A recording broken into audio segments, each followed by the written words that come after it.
We have an amazing guest in town, and we know the Charlotte Checkers are getting ready to start their quest for the Calder Cup Finals. TJ Chillot is here with me, a broadcasting specialist. He'll be on the call for the foreseeable future for this round of the finals. And I think a lot of folks are excited, man, to have just a playoff atmosphere. Now we're in the finals, obviously, something that we don't normally see in Charlotte or haven't seen in quite some time.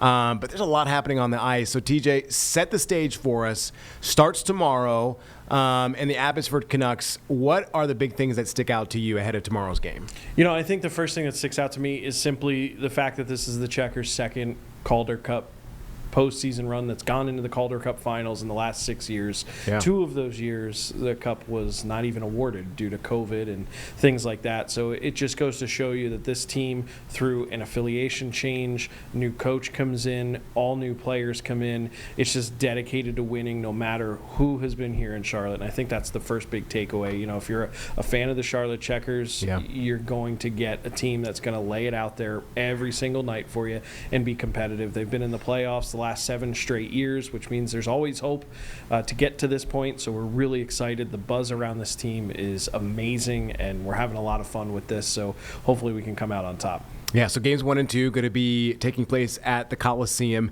You were talking about some interesting things a little bit earlier before we hit the air, talking about some of the events that are already happening at the Coliseum, how that could change the game. You don't have to delve into it too much if you want to give the opposing side some interesting things to think about, but it will be an interesting setup for folks, especially having that ice underneath some of those events and then now getting ready, because I think the game is tomorrow for 7 p.m. So what does it look like in terms of getting the Coliseum back in shape for a hockey game after all of these graduation, those type of events that are happening at the Coliseum there? We have a great crew at the Bowplex. Tony Caddy, who's our head ice technician, makes sure that ice is taken care of as best as he possibly can. There's no divots, there's no ruts, nothing like that. There are graduations, and there's been events going on over the last week or so at the Coliseum. And look, no matter what, you're going to have a little bit of a struggle because this is Charlotte, North Carolina, and we're playing hockey into June, which we are so thankful and grateful for. But at the end of the day, it is still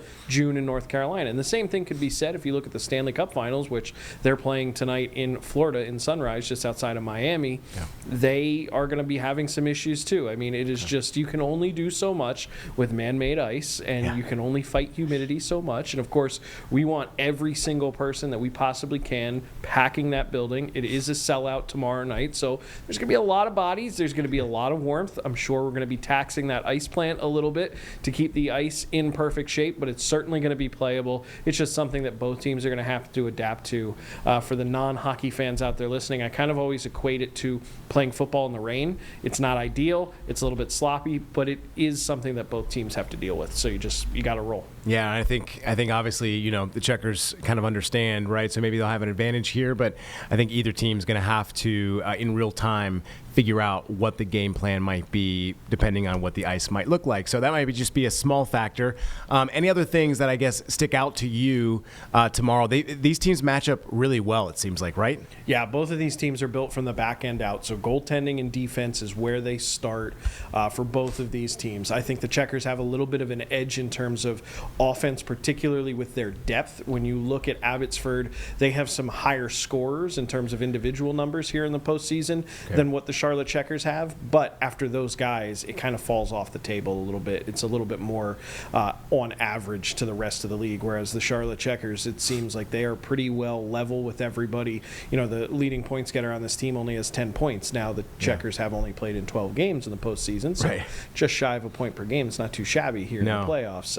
But at the end of the day, this is a team, the Charlotte Checkers, who are built with depth in mind, and anybody can score, anybody can be the hero. And I would not be surprised if all things go well at the end of this series, we're talking about maybe a guy that right now that I'm sitting here isn't coming to mind. It's one of those things where the hero could truly be anyone. when I look at Abbotsford, they're a team that the Checkers have never played, technically.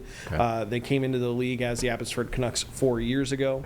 The last time the Charlotte Checkers played a Utica affiliate would have been 5 years ago. Okay. A Vancouver affiliate would have been 5 years ago, the Utica Comets, when they were affiliated. Since then, there's been some shuffling. Now, the Checkers did play the old Abbotsford Heat when they were affiliated with the Calgary Flames at that time, but it was a totally different front office, different players, and you're going back well over a decade where 90% of the players playing in the game tomorrow were not active in pro hockey at that time. So this is basically the first ever meeting between these two teams, both actually and metaphorically in that way. So I'm curious to see what we're going to see, because the one thing that I've noticed over the 4 years I've been here in the American Hockey League is the Eastern Conference and the Western Conference play such a different style of hockey. And you never really quite know which one's going to come out on top. You can look at the Calder Cup champions and see Hershey last year and the year before, but then it was Chicago the year before that, and then you'd have to go back to the Charlotte Checkers. So 3 out of the last 4 times the Calder Cup has been handed out, it's gone to an Eastern Conference team. So the Checkers are, of course, hoping to continue that trend, as they do like to play a little bit more physical and a little bit faster. But again, going back to that ice, maybe that's kind of a little bit of a neutralizer, slows down some of those quicker feet. Right. Interesting stuff. So as you alluded to, really, there's hero stars all over, right? John Leonard, Trevor Carrick, Zach, obviously the captain for a long time. And a lot of folks are going to be focusing on, right, the guy in the goal, the goalie, basically, right? Because that's going to be a lot of pucks are going to be going his way tomorrow. So what are some of the definitive markers that maybe the Abbotsford Canucks might be looking at to take advantage of come tomorrow night, and maybe throughout the entire length of these finals here? What are some things you think they might be keying on? If I had to put myself in Manny Malhotra's shoes, the head coach of the Abbotsford Canucks, who, by the way, is a former Charlotte Checker. Okay. If I had to put myself in his shoes, I think the number one thing for them is going to be get an offensive attack that puts more than 30 shots on goal against Kaapo Kähkönen. It's something that he has rarely seen since he came over in the trade earlier this season, and he has not seen in the postseason outside of one game. So through the 12 games the Checkers have played, they've only allowed 30-plus shots in one game. Now, the Checkers did get the victory in that game, so it's not quite the ultimate key to winning the victory and getting that victory, but it is one of the things where you can start to wear them down, especially if you can get 30-plus shots in Game 1 and then come out and do it again in Game 2. You can start to wear down the defense, and you can start to wear down the goaltender, because this is going to be a true goaltending battle. When you look at these two teams and what goalies they're trotting out there, whether it's Kaapo Kähkönen for the Charlotte Checkers, who has a 1.75 goals against average, which is the lowest of any goaltender that's still playing, and obviously there's only a couple of those, but it is second lowest of anybody who has played this postseason. Then you look on the other side with Artur Shilovs. He has 5 shutouts here in the playoffs. He's got the highest save percentage at saving just about 93% of the shots that are thrown his way. It's going to be a very difficult game if you're a forward and you're trying to score on the other team. So for the Charlotte Checkers, if I'm them, I'm expecting a heavy shot amount from Abbotsford, whether that's just throwing the puck from wherever they're at. If they're inside the blue line, just throw it on goal. Anything to just force Kähkönen to make a save and to just keep him on his toes and just keep him rattled as best that they possibly can. Okay. I think that's going to kind of be one of the keys. Which is going to be tough, because Kähkönen has seen a lot, obviously, from Finland. Man's like a literal wall out there. I mean, nothing goes past him, it seems like. So, as you pointed out, this roster filled with a litany of guys. The defensemen, I think some of their statistics stand out to me. Obviously, they've really helped bolster, the offensive part of the game and everything else that kind of comes with it. For the Checkers, anything to watch out for there? I mean, those guys are great skaters, clearly, and they're all over the ice as well. Yeah, and I think one of the keys for the Charlotte Checkers team is the way they're laid out on defense. You've got 6 guys back there. 3 of them are very offensively minded. When you look at Trevor Carrick, who you previously mentioned, who was second on the team in points during the regular season, 5th overall amongst all defensemen in the American Hockey League to end the regular season. And then you have the second-year pro Mike Benning, who's a guy that's been in big stage moments. He won a national championship with Denver just a couple of years ago. That's right. Those are guys that love to move the puck. Those are guys that love to fire on goal. But at the same time, you also have your stay-at-home guys who recognize what their job is, and that's to be that true guard in front of the netminder to make sure guys are covered, passing lanes are shut down, you're forcing things to the outside, you're not letting anybody behind you. So, it's a good combination of guys with range, and you have those guys who are more stout, the Mikolas Hovorkas of the team, as well as the Matt Kierstead, who's a guy that's been around now for 4 years with this Charlotte Checkers team. He doesn't light up the stat sheet. He's a playmaker in terms of assists, but only had 1 goal during the regular season because he is focused on one thing and one thing only, that's playing defense. And I think when you have that balance and they can play off each other and have that good harmony, that's what really allows the offensively minded defenseman to jump in on a play and get some points and take those shots and take those risks because they know the guy that they're playing alongside is going to have their back if they vacate their position. And the same thing could be said for the forward groups that are out there. Such an unselfish team. If they see a defenseman step up into the play, somebody is constantly thinking, I've got to get back. We've got to cycle to make sure that we don't allow a hole on our back end for Abbotsford to just shoot right through, and then you end up leaving your goalie, hung out to dry. So it's a very smart, high IQ team, and there's such a good balance of skill players, stout defensemen, speed. It's just so well built. Well, along with that balance, I think also, right, there seems to be this unmatched synergy with all of these guys. I mean, I know they've played with synergy before, obviously having to go 3 out of 4 years, as you talked about, with that stat being in the playoffs, and then obviously going to a Calder Cup over the last couple of years, a couple of different times as well. They play so well together, and maybe that's the trust that we see on the ice. Is that what you're seeing? Yeah, absolutely. And what's wild about this whole thing is, this team looks so incredibly different now than it did at the start of the year. When you talk about the amount of long-term injuries that have taken guys out of the fray, from Aiden McDonough, who was the leading goal scorer at the point he got hurt in November. Ryan McAllister was top 5 on the team in points when he got hurt for the rest of the year. Mackenzie Entwistle just rejoined the team after being knocked out in November. He played his first game in the last series, and he's got 2 points in 3 games. When you talk about all that change, plus you talk about the acquisitions that were made and the swaps that were made at the deadline, losing Patrick Giles, who was a fan favorite, big-bodied forward, losing him in a trade, but getting back Kaapo Kähkönen. I mean, he played 16 games with the Checkers during the regular season. He was 12-4. He came from a team where he couldn't buy a win. I mean, they were just not as skilled out in front, and it seems like they went out, they found and specifically targeted some of these guys and brought them in. Right. Same thing, CJ Smith. He was brought over to the team in January after signing from Europe. He was playing over in Europe to start the year, and the Checkers identified him as a guy that formerly played in the American Hockey League, could probably have an impact as a veteran on this team. They bring him in, and he's been a huge piece of this team. I couldn't imagine this team without a guy like that. So when you talk about that next man up mentality, not only these guys that are filling in and joining the team halfway through, it's also every single line seems to pick up the slack a little bit.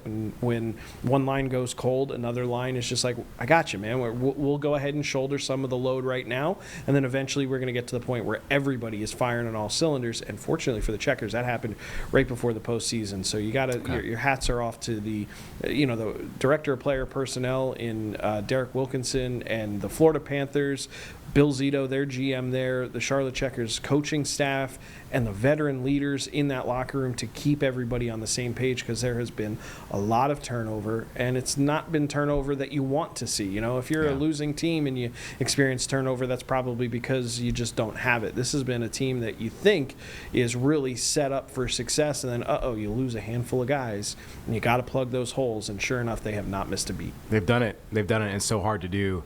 And it's really hard to get all those weaknesses out of a team, which they've done really well in a short amount of time. I'm just looking at the American Hockey League stats, and Abbotsford, the Canucks, they've got Carlson, they've got Baines, and they've got Sammy Blais, maybe, in the top 10 in terms of points. So, I mean, you got a right wing, a left wing, and then our left wing, obviously, they're going to be keyed on, it sounds like, right? Especially the Checkers. Are they going to be focused on these guys? I mean, you can't take away the prowess of the other guys that are be on the ice as well, but that says something to me, right? To have 3 of those guys in the top 10, that's pretty big. Yeah, and they're a very potent offense with those 3 guys. But, again, if you can find a way to neutralize them, I don't see the depth on the rest of this team being good enough to, support not getting the points, from those players, the three that you just named in particular. Okay. That's the thing where I think the Charlotte Checkers, if you look at the Checkers, I think you would have to go into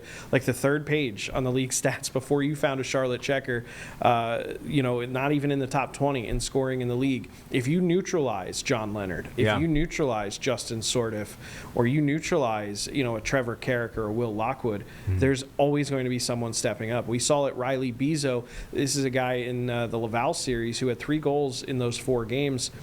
He had only played 27 games with the Charlotte Checkers earlier this season, and he is known as a brawler. He's a fighter. He's a guy that goes out there and, kind of plays hard, and that's what he's known for. And here he is scoring goals. I was kind of making the jokes. I was calling him around the office as just, calling him Riley Wayne Gretzky Bezo, because all of a sudden he can score these goals. So it's, it goes back to that next man up mentality, and I just don't see how Abbotsford can match that. Yeah. Yes, they probably have a higher top end, but after that top end, I just don't think they have that consistency that the Checkers have. That's why I think at the end of the series, we're going to be talking about someone like a Riley Bezo. If you would have told me before game 1, hey, Riley Bezo is going to be one of the top scorers in this series, I would have told you were absolutely crazy. Let alone to get 3 goals in 4 games, and 2 goals came in 1 game, and he ended up with the game winner in that game 2 up in Canada. So that's right. You never really know who's going to step forward. And on the other side, they're professionals too. So I know that it doesn't look like they have the depth, but they're still obviously a very skilled team. They deserve to be here. They've beaten some of the best teams in the Western Conference, whether you're talking about Coachella Valley, who was in the Calder Cup Finals the last 2 years representing the West. The Colorado Eagles were the top team in the West through the regular season. They eliminated them. They went through a very good Texas team, which if you still have the top 10 scorers in the league open there, I bet you're going to see a lot of Texas stars. Justin Ritzkowian was there, and there's a whole slew of guys. So that was another really good team. So they're primed and ready for this, and that's just what makes this such a good series. I don't think you're going to be able to pick with absolute certainty who's going to win. It's going to be a true test of wills. Yeah, and we'll see how many games it goes. I think a lot of folks who want to see competition hope it might go all the way to Game 7, but I know there's a lot of work for you and the other teams to do if that happens. So what else am I missing here, TJ? I mean, I know you have your eyes on a lot of different things. I heard you talk about some of the preparations that you have to go through even before tomorrow. So do you want to share anything like that or anything else that I'm missing on for the upcoming game and the Calder Cup Finals? No, I think, obviously with tomorrow being a sellout, the plan is to get that sold out on Sunday, because those could be the only 2 home games of this series for the Charlotte Checkers. It's a 2-3-2 series. So if there is a sweep, or if it only goes 5 games, we're not coming back to Bojangles Coliseum. So if you want to get out there and see the team for perhaps one final time this year, Sunday is now your opportunity. We have a great ticket special going on since it is Father's Day. Buy 3, get 1 free for Dad. So head to charlottecheckers.com to get that. It's going to be a great atmosphere tomorrow. And for those of you who can't make it, we're all over the place in terms of the broadcast, including right here on WCNC and 36.2, as well as the Charlotte Checkers app. It'll also be on Flow Hockey. It'll be streaming on social media through Flow Hockey, as well as several other outlets, WAME Radio, ESPN 730, The Game. We're all over the place. This is the Calder Cup Finals. Yeah. Everybody wants to tune in, and it's going to be a great time. By the way, we are super excited here at WCNC that it will be on 36.2 with TJ calling the games. We're looking forward to hearing you and all of your expertise. Your resume alone stands on its own. So it's great to have you here inside the Impact Studio getting all your thoughts ahead of the Calder Cup Finals. I know Nick Carboni will be reaching out again over the next couple of days and weeks.